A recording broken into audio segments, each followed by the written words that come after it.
दूल्हा दुल्हन की सजी हुई गाड़ी दूल्हे के घर के बाहर पहुंचती है।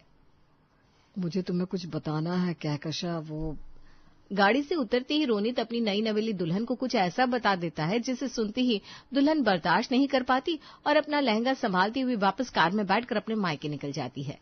पर ये लव स्टोरी शादी तक पहुंची कैसे और शादी के बाद टूटने तक कैसे पहुंची, आइए जानते हैं। ये तुम मुझे सड़क के किनारे क्यों खड़ा कर देते हो रोनित? मुझे समझ में नहीं आ रहा।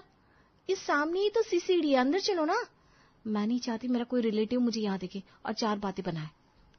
अब तो लोग बातें बनाएंगे और उन्हें बनानी भी चाहिए। बात बनेगी तभी तो दूर तलक जाएगी। और वैसे भी ये बातें महीनों तक चलेगी। ऐसी शानदार पार्टी दूंगा मैं कि सभी याद रखेंगे।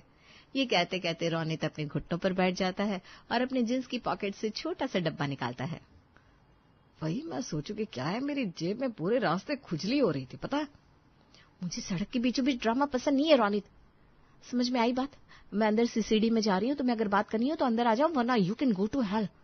ये कहकर कहकशा दांत पीसती हुई जैसे ही आगे बढ़ती है, रोनित उस रिंग बॉक्स को खोलकर कहता है, will you marry me my queen please.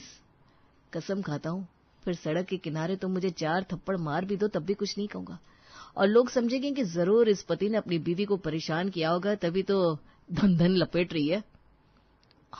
Ronit, I didn't expect that। Kahkasha की खुशी का ठिकाना नहीं रहता।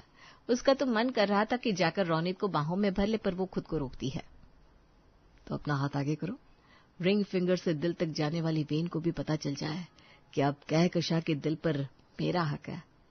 हाथ आगे करो बेबी, अंगूठी अभी पहना देता हूँ। एंगेजमेंट हो जाएगी तो सिर्फ शादी करनी बाकी रहेगी। Less gathering less drama. Kahkasha Ronit के हाथों से अंगूठी नहीं पहनती और उस अंगूठी को अपनी मुट्ठी में भरकर अपने घर वापस लौट जाती है। क्या लगता है दादी, इसका क्या मतलब होगा? लड़की ने अंगूठी नहीं पहनी तो उसे फेंका भी तो नहीं, बस हाथ में लेकर चली गई। अरे बेटा, ये तो अच्छी साइन है। तुझे पता है, जब तेरे दादाजी ने मुझे प्रपोज किया था ना, तो उस वक्त उनके पास कुछ ज्यादा नहीं था, तो उन्होंने मुझे एक चेन दी थी अपनी माँ की। अब गले में धागा भी ना पहनने वाली लड़की अगर एक चेन पहनकर बैठ जाए तो घर वालों को शक तो होगा ही। इसीलिए मैंने उस चेन को अपने गले में ना डालकर बाजू में पहन लिया। उस जमाने में तो कलाई तक लंबी बाजू वाले ब्लाउज चलते थे ना, किसी को मेरा वो चेन दिखा नहीं और मैंने पहन भी लिया। तो अगर तेरी प्रेमिका को मना करना होता तो अंगूठी तेरे मुंह पर ही दे मारती, पर उसने अंगूठी अपनी हथेली में दबा ली और लेकर चली गई। दोनों दादी पोता आपस में बातें कर रहे थे, तभी बाहर से जोर जोर से चिल्लाने की आवाज आती है।